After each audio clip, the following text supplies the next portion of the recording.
What's going on, guys? Welcome to a very special episode of A Wild Podcast Has Appeared, the official Pokemon podcast of Comicbook.com.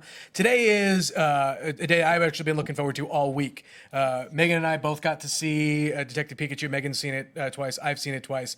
And with us on the line today are the writers of Detective Pikachu, Dan Hernandez and Benji Samit. Guys, welcome. Welcome. Thank you for having me. How's the now we're Wednesday, we're a couple days after the opening weekend. How are you guys feeling about it? We're feeling great. I mean, this is something that we started working on over 2 years ago, and to finally be out there all over the world and see people loving it is just like the dream. I mean, there are so many things that can go wrong in the process of trying to put a movie together, not only, at the script stage, but at every step of the way. It's kind of a miracle any movie gets made, and even a miracle that any movie is good. Right. So there are a lot of moments along the way where you're hoping that this movie can be everything that you imagine it to be in your mind, and not really until the people start to see it that for sure. And based on the response that we've been getting on Twitter and the reviews, it's everything that we possibly could have hoped for, and honestly much. It's got to be pretty gratifying to see people saying, "Oh my gosh, someone finally broke the video game movie curse." Yeah. Right?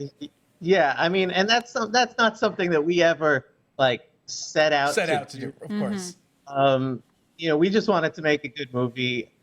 People talk about the video game curse. Personally, we both feel like there have been some good video game movies before. So we don't really believe in the curse like that. But, we're just happy that, we'll love it. So. Yeah, I mean, listen, if people want to say that we broke the video game curse, I'm not going to stop them from saying that. But I do think it's interesting that video games get held to this sort of artificial standard that other genres of movies don't get held to. I don't know what it's going to take for everyone to say, yes, the video game movie curse is broken. Does that mean, it's a Godfather Best Picture with adaptation? I don't know. So to us, the video game curse was broken when fans of Pokemon started saying to us, this is the movie that I've been waiting 20 years to see. Or the imagination of what this movie could be has been met by what you guys have put together, the entire team and Rob and actors and all of the different departments. Like that's us been the sign of success rather than some arbitrary, well, yes, the video game movie curse is broken. It's not, or it almost is broken, but not quite. I think you start to go down that path, and the goalposts keep moving. So basically, you just have to say, we're really proud of what we made, and it seems like true fans of this, franchise are loving it, and that's so meaningful to us. Nice. So I want to sort of go back a little bit to I guess some of the early days of you guys approaching this script and whatnot. Was the project always Detective Pikachu, or was it hey, we want to do a live action Pokemon movie? Where should we go? Where should we start? When we first got involved, it was already Detective Pikachu. I think some of those conversations happened before us. Okay. But Detective Pikachu is what, Legendary and the Pokemon Company are sort of in agreement of if we're going to make a live action Pokemon movie, it needs to be different. It needs a reason to exist. We don't want to just remake stories we've already seen before. And I think they rightfully thought this weird side game that most people were not familiar with was actually a really cool thing to see in live action. Rhyme City and Pokemon and people living together is just such a cinematic thing that's what they wanted to do from very early on. When we first heard about it, we were like, Yeah, that sounds awesome. So what were some of like the early stage, the early steps really for you guys in, because the movie is not a straight adaptation of the game. It takes a bunch of different elements and things like that.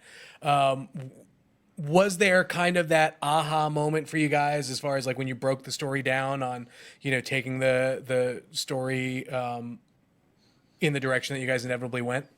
Yeah, I would say early on, what was tricky about this is when you're in Rhyme City, there's no Pokeballs, there's no trainers, there's no battles. Uh, it's a lot of the things that you would count on to write about in a Pokemon movie. We were just not going to use those. And so we really needed to figure out how to that Pokemon feel into it. And what we settled in on was the idea of evolution. And it was very early on. We're like, this needs to be a movie about evolution. Uh, the game, as fun as it is, it's not fully about something. It's more, the solving little clues, puzzles, and wanted it to be about not only Pokemon evolving, but can people evolve too? And a father-son relationship evolve? That's what we focus in on from early on, is finding the emotion, finding the real to latch on in this world. Yeah, I mean, I would say that the other thing that was really a challenge and a necessary thing to figure out at the beginning was, how are we going to balance introducing the world of Pokemon, not in a live action way, not only to fans who have been with this franchise for decades, but also to people like my mom, know nothing about it, Right. and still we want those people to have an enjoyable experience as well. So it really became about thinking how to economically explain a lot of the rules of Pokemon, but also, as some people have pointed out, because Rhyme City has its own set of rules, even independent of the Pokemon world that we've established, over all these games and the anime movies. So you now have to do a twist on even the original. Mm-hmm. And so as a screenwriter, it became quite challenging to figure out the most sensible, simple without losing nuance, or it's like, how do you take a fairly complex idea and distill it down and it's not dumbed down, but it is accessible. Mhm. That was a big challenge for us. So you said a second ago that you had to build this world, but you couldn't use things like the Pokeballs at first and trainers that are so iconic for the Pokemon franchise. And I know a lot of discussion went into how you would build this world with you as the writers and Rob Letterman as the director and the Pokemon Company. But is there anything you both as writers really wanted to bring into this world from the Pokemon franchise that the other crew, whether it's the Pokemon Company or the director or any other staff, that they were hesitant to bring into the story? I know Jim and I talked about, we really wanted to see, like the police officers, like the Poke Centers and stuff like that. So is there anything that you wish was able to become part of this universe in Detective Pikachu, but couldn't quite make it? I wouldn't say there was anything that we really were like, oh man, this needs to be in there, and it's upsetting that you won't let us put it in there. because we all went in with this attitude of, we're gonna do something different. We're gonna do something that doesn't use much from what exists. We weren't begging to use any of that stuff. It more became like, we just wanted to make it about the Pokemon themselves. And, for instance, like on the first day we were working on this movie, we said to Legendary, we want Psyduck in this movie.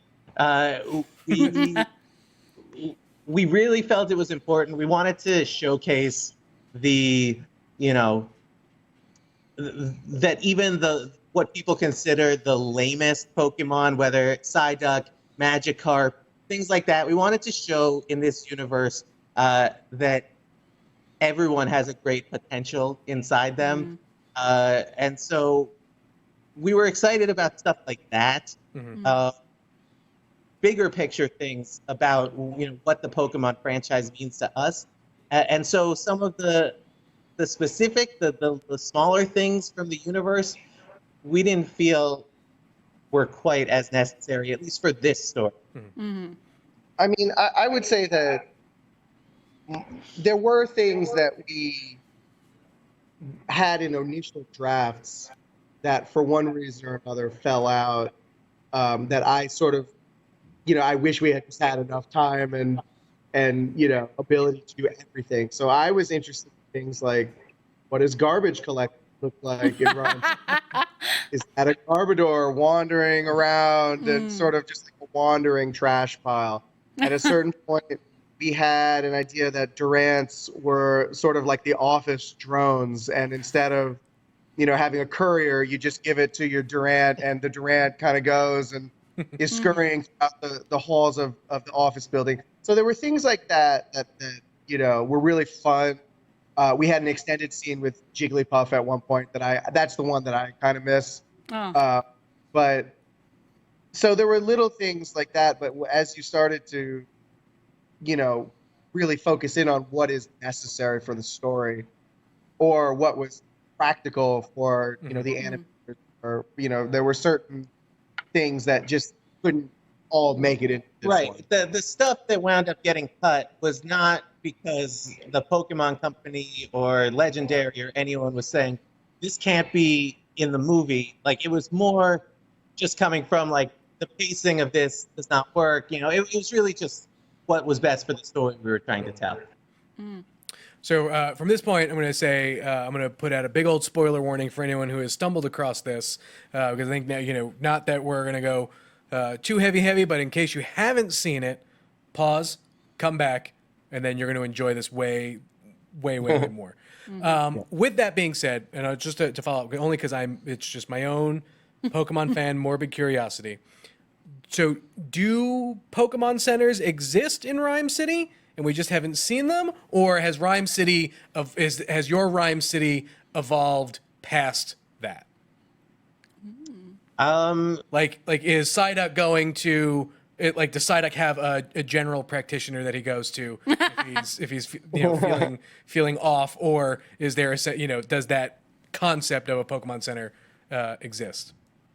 I would say that Rhyme City was founded on this idea of people and Pokemon living together in harmony. And it is different from every other region we've seen. Okay. And so, I imagine that you have, Pokemon basically living a human style existence if they choose to. Right. So like Psyduck could theoretically go see a therapist or something if he needed to, or I think it is much more likely in Rhyme City, and this is just my opinion, that there is a Pokemon vet, and that there is a Pokemon Pokemon psychologist, and that there are sort of specialized jobs and areas of working that are unique to this place because of the way it was founded and because of the way that it was. Right. You probably have a healer Pokemon that has a nice practice they've opened up. Oh man, now I need the Pokemon and like Grey's Anatomy mashup. That's what I need now.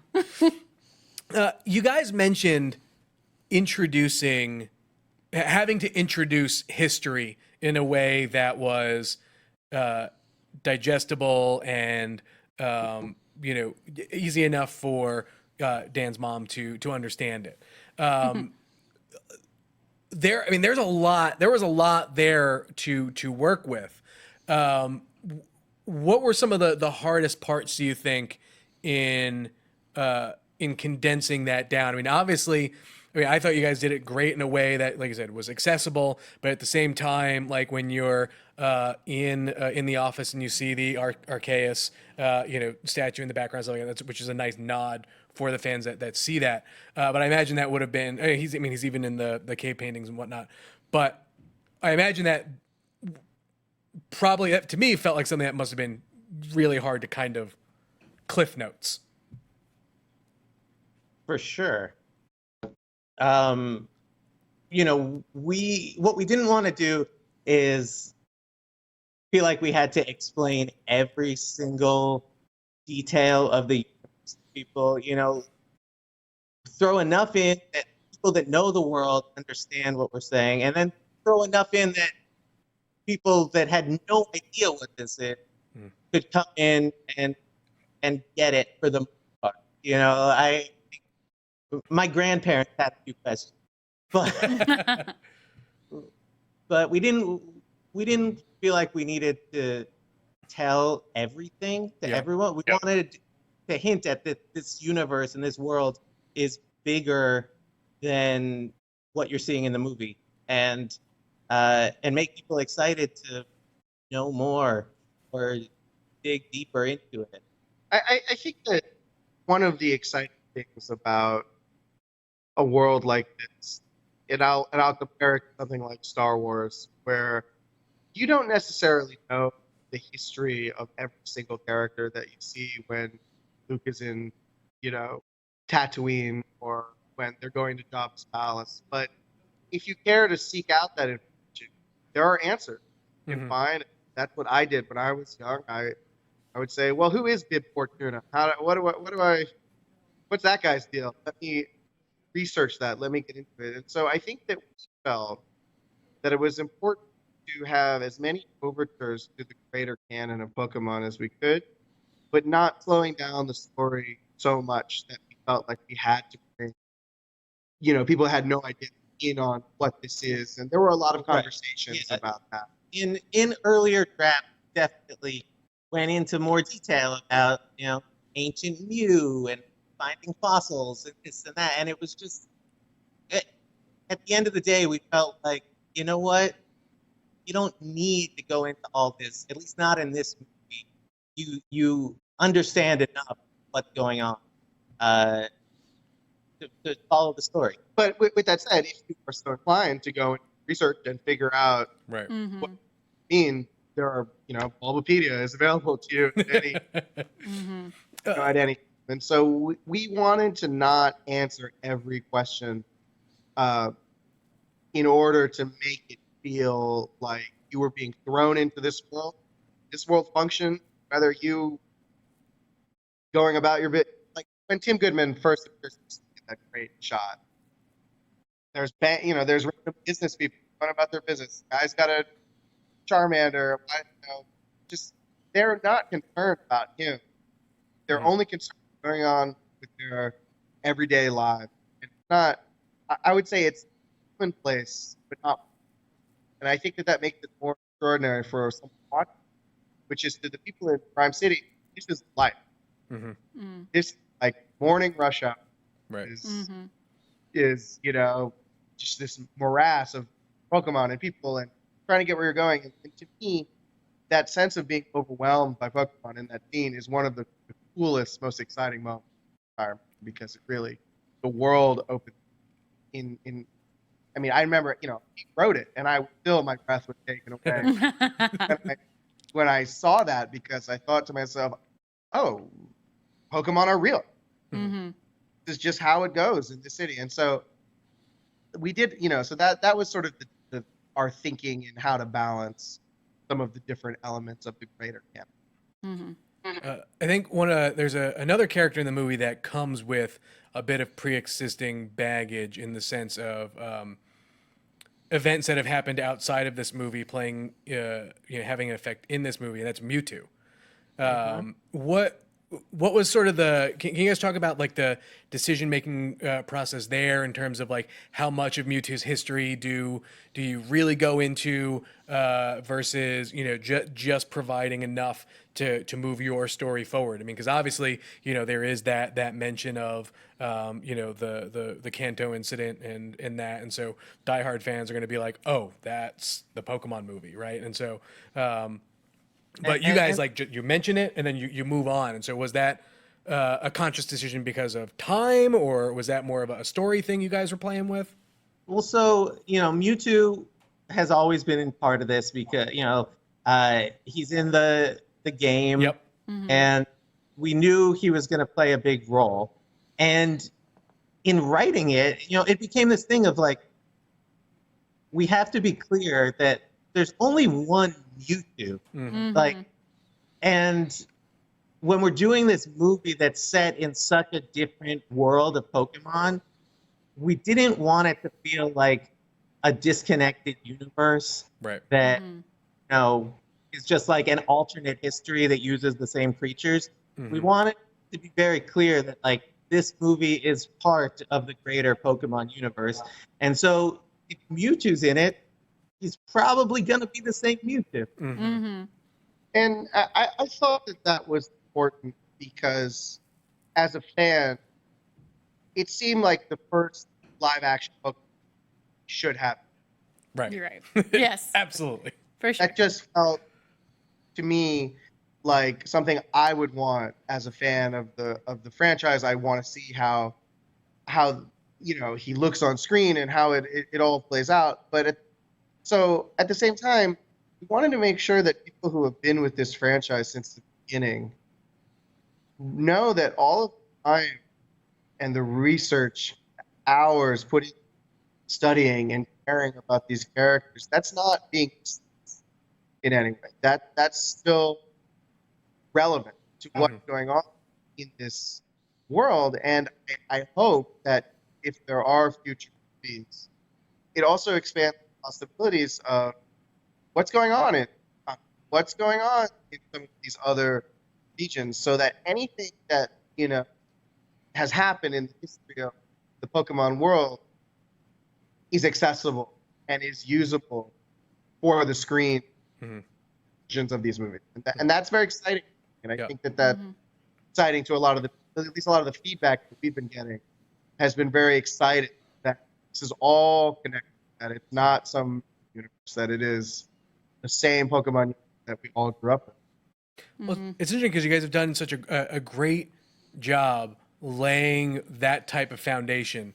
But does this foundation mean that if Legendary and the Pokemon Company decide to open it up to another writer to tackle a different Pokemon movie or whatnot, that we could theoretically see if it's taking place in the same timeline, like a 30-year-old Ash Ketchum type thing, if that's how the weird timeline. I feel like Detective Pikachu trying to tie a bunch of dots together. But as I say, just based on what you said, it feels like if that's a story plot point that someone wants to pick up and run with, could be entirely possible, but it's not necessarily something that you guys intended to set up. Yeah, obviously we can't speak for Legendary and the Pokemon Company, but in our minds, this entire universe is fair game. It's definitely, when we were writing this movie, it was not only our goal, but Rob's goal, the studio's goal, everyone's goal, to really just focus on one movie, tell a story that has a beginning, a middle, and an end, and not necessarily be like a movie that sort of ends, but really it's like a cliffhanger for the sequel. Like, we wanted to tell a completed piece, and if people responded to it, then obviously, more conversations will be had of where else. So you guys are totally game to do another one. If they came knocking on your door, you're like, you're signing right up. Absolutely, of course, absolutely. I've been asking a ton of questions. So follow-up question to that: if you sign on to the next one, when can I expect to see Vaporeon? This has been one of the main things that we feel bad about, is that everyone has their favorite, and it is very personal to people, and so we get a lot of Twitter that's like, how could you do this movie without, Caterpie or whatever, it's like Caterpie. When we first started working on it, we couldn't tell everyone. We had to keep it secret that we were working on this, but we told a few of our like big Pokemon nerd friends, and we would get text messages of like which Pokemon we had to put in the movie, and eventually it's like, oh, we'll do the best we can. Well, that brought up. Oh, sorry. I was gonna say, one good thing about, the more movies there are, I think the more opportunities there are for everybody to get their favorite. Well, so whose choice was Flareon, though? Yeah. Of the potential outcomes for Eevee. Yeah, why was Flareon picked? I think that might have been Rob. I think that was a Rob decision. Ah. I think that was a Rob decision. We knew that we wanted to have Eevee in the movie. Yeah. In some capacity, because we love Eevee, one of the cutest character designs, in my opinion.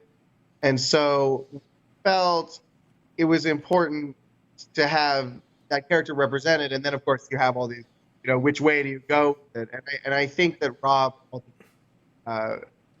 in consultation, probably with visual effects people, made the decision to go with. Now, if you had to pick, who would you have picked? The answer is Vaporeon. Vaporeon. Oh man, I feel like I just bullied you into that. Well, speaking of Eevee, I know you said you definitely wanted that Pokemon in the film. And when you see that first shot of Tim coming into Rhyme City, I've seen it multiple times. I'm just sitting there trying to pick out Pokemon, figure out which Pokemon's like doing like DoorDash delivery, but like Rhyme City style. But I wanted to know, having seen like the online reaction, people pointing out which their favorite Pokemon are from the film, is there any Pokemon in this movie that fans have missed so far, that is in it just for so quickly you haven't seen people paying enough attention to it and you wish people would notice that it was there? Because there's a split second where we see Graveler. Right, yeah. For me, it was the Graveler. Graveler role. And I was like, yeah, Graveler. Yeah, as soon as we saw Graveler, I was like losing my mind. But he was there and he was gone. I actually was going to say Graveler because in earlier drafts of the movie, Graveler actually played a slightly bigger role in some of the things that were going on, at least in some of our early drafts. Yeah, not all of them, but some of the character designs that you see of, smaller roles in the movie that maybe you just see for a second, some of them had, the characters were designed because they had bigger roles to play in different versions of the script. And so, yeah, I mean, we would like to see more Graveler. We put him in early on. And yeah, I mean, who were some of the other Pokemon that potentially would have had bigger roles? Well, like I said, we had a longer sequence with Jigglypuff that ultimately I think was probably correctly changed just to keep the story moving. And would it have had him singing? Yeah, there was a little more singing. Okay. Barbara Streisand style. Who else? I mean, we had a whole sequence with a Golbat that I really liked. That Golbat didn't even wind up in the final movie, but that was one that we were really excited about.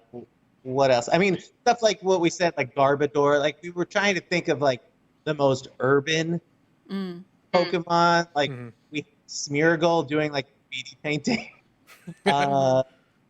There was a sequence at one point that I was very excited about that was going to be in a Pokemon like Natural History Museum. Oh. So that's a good example of a sequence that sort of texturing in what I was thinking of the Met when we were sort of like, or like the Fields Museum in Chicago. Like it seemed like this city would have a museum of some kind, and so there were a lot of different Pokemon represented in that sequence as well.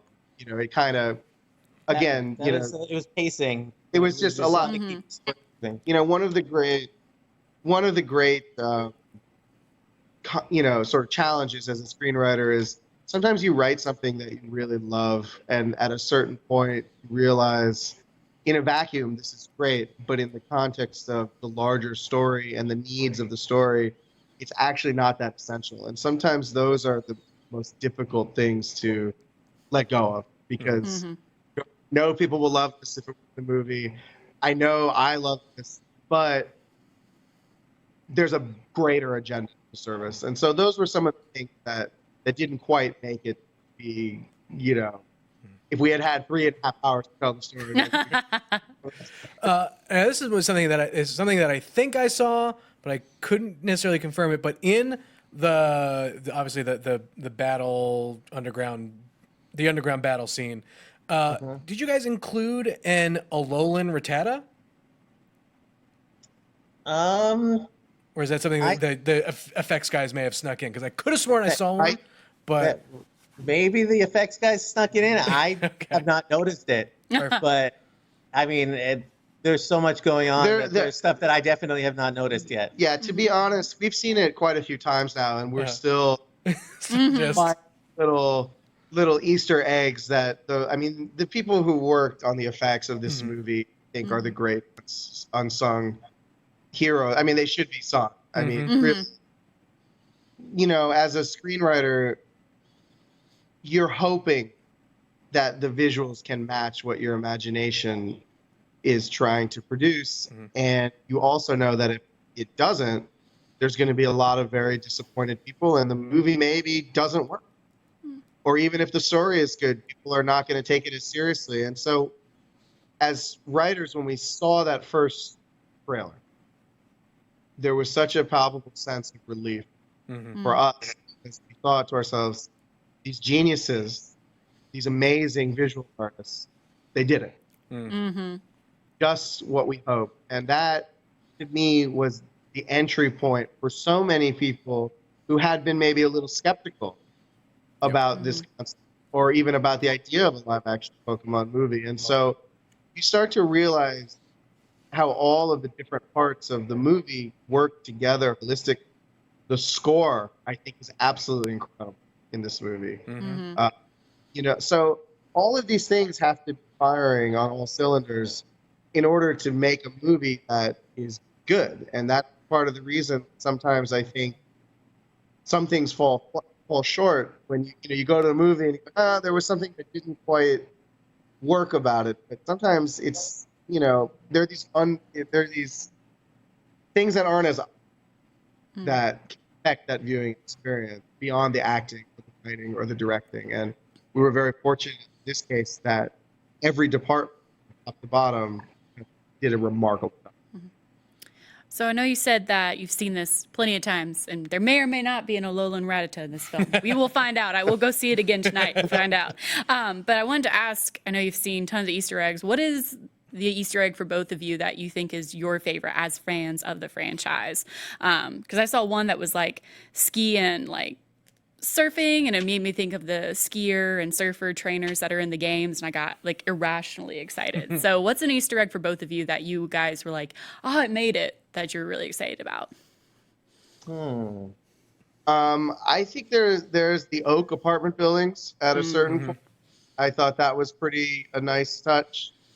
And in earlier draft, we had more explicit sort of Easter eggs written in that, some of them, again, fully make it in.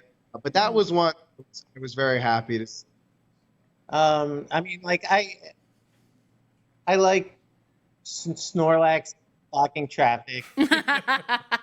It's something that, I mean, we had that in early scripts. That was something we always wanted in there.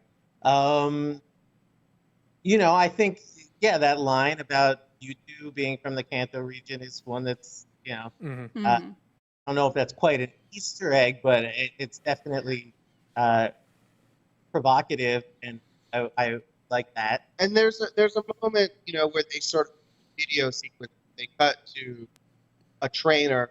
He's certainly wearing a lot of red. Yes, he is.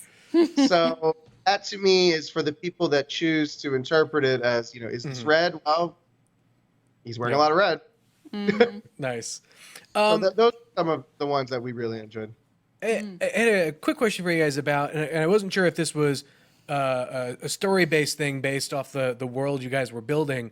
In some cases, you have Pokemon saying their name. Psyduck says his name. Pikachu does the Pika Pika. But in some instances, you have Pokemon like Bulbasaur who are making a bit more like animalistic type noises.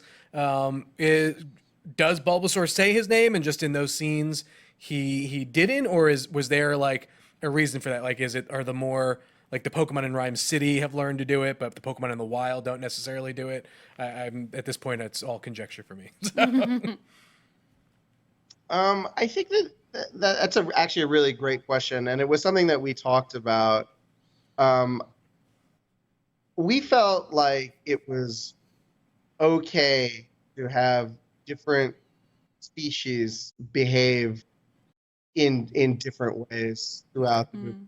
It's just my personal opinion. I don't know what is canonically right, but it did seem to me to make sense that the Pokemon in Rhymes interacting on a more regular basis, like Ludicolo, for instance, that they might have developed more of a sense of that Psyduck living in this city. And then the Bulbasaur, I think that the idea is, I think that any of these creatures theoretically could be capable of it. Mm-hmm. In that moment, it seemed like it's a more pastoral. We also really want that moment to be about that extra sensory, that the different way of communicating with Pokemon, the emotional bond that lets them understand you. So we wanted to, I think, downplay the actual like talking of that moment and really make it more about a strong emotional connection. The proverbial wild Bulbasaur. Right.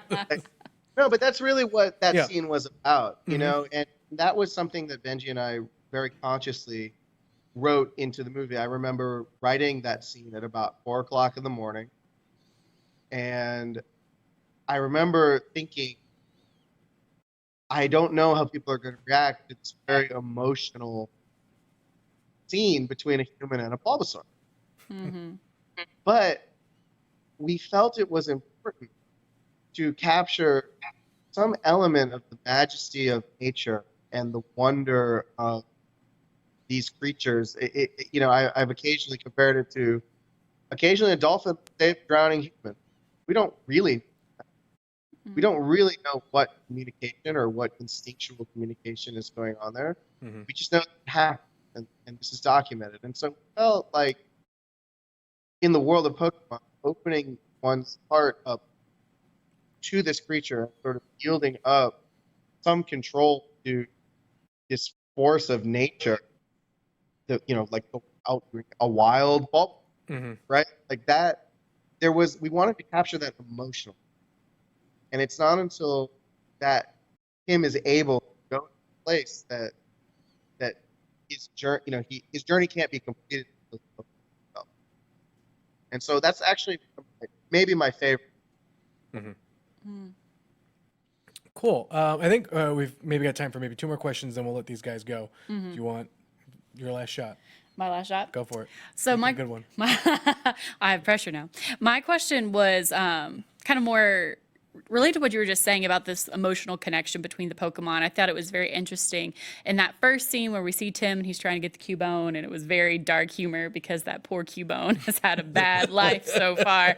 I'm sorry, I don't mean to get you, but I, no joke, laughed out loud. Oh yeah. At the just wearing a skull of your dead ancestors. Oh man, I was so ready.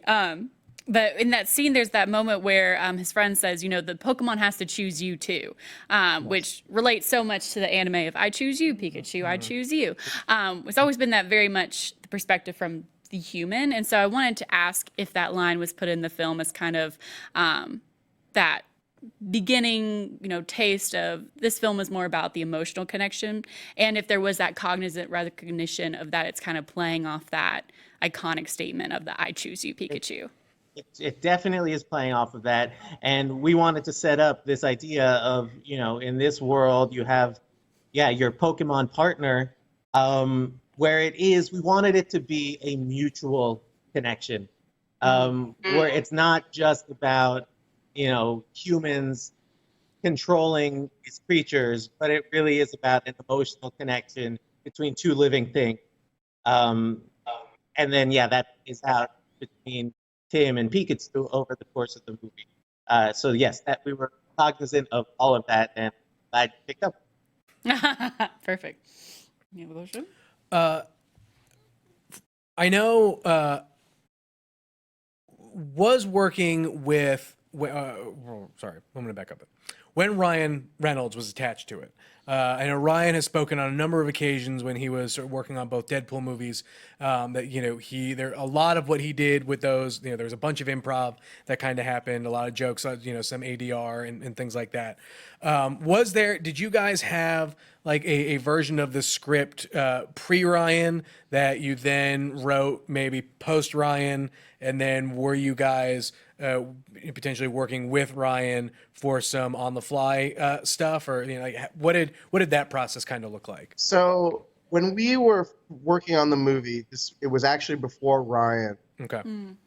attached to be in the movie, and so much of the character of Detective Pikachu and his attitude and sort of the neo-noir dialogue and things like that, that was all existing before Ryan came. What happened, and obviously extremely fortunate to get someone like Ryan, I dream of time to come on the movie, is he's so funny and that he is capable of inhabiting his character and improvising and throwing in his own joke and putting his own spin on the character. So I think that once he came forward, there was a tendency to write toward that. And I know Rob, you know, wrote a bunch of fun stuff with Ryan once Ryan came on, and yeah, there was definitely like an evolving process, but the core of the character was there before Ryan, and he just took it to the next level. Awesome. I mean, it works. It works so well. So are you guys like now working on whatever your next projects are next? Are you guys taking a bit of a break? What's kind of in the pipeline for you guys? You know, we were working on, you know, we do a lot of TV writing. You know, we just did 3 years of One Day at a Time, which just got canceled. We did the last season of The Tick, and now we sort of timed it out that let the movie come out and see what comes next. We have a few things we're working on that we can't talk about yet. Detective Pikachu too? Well, just that, you know, it's a provocative question. But we have some stuff in the pipeline that, you know, hopefully people will be finding out about in the not too distant future that we're really excited about, both in movies and TV. And so, you know, keep your eyes peeled. Set your Google. All right. Well, guys, thank you again. And, you know, for those of you listening, this has been a phenomenal chat with the writers of Detective Pikachu. I want to thank them again for taking the time.